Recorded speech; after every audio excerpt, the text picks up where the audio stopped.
attack, Maseh Nuristani.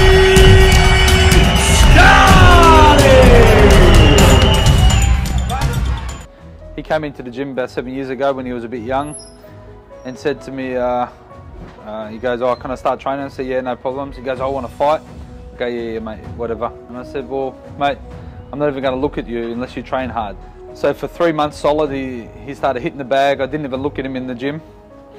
And I called him into the ring and I said, "Well, all right, mate, I'll spend some time with you." He was so excited. It was like a little puppy dog. He was so excited that I decided to spend some time with him. He was good, he was tough, but more than anything, he was consistent.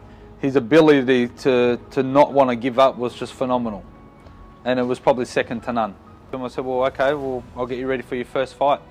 I think it was probably 4 weeks, 5 weeks after that, he had his first fight. Just before we went to walk out into the ring, I told him the rules of the fight.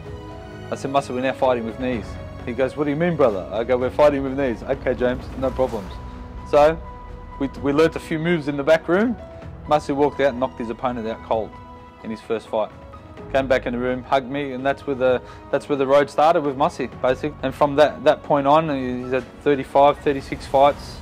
He's got a phenomenal record. He's had lots of KOs.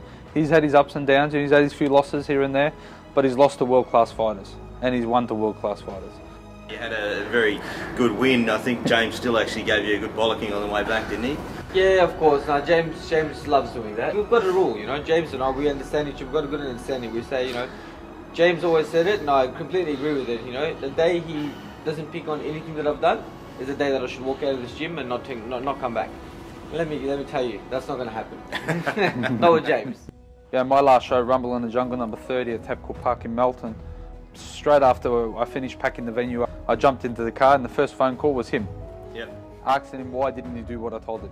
And he gets a bit stressed by it, so I give him a couple of slaps across the face. He's all good.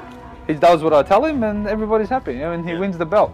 Any criticism is good. It's just only going to make me better. And in the real world, everybody thinks there's this wow factor and this and that. But you know what? It's just hard work and determination. Yeah. You know what? And there's no secret. There's no shortcuts. It's just hard work. What you put in is what you get back.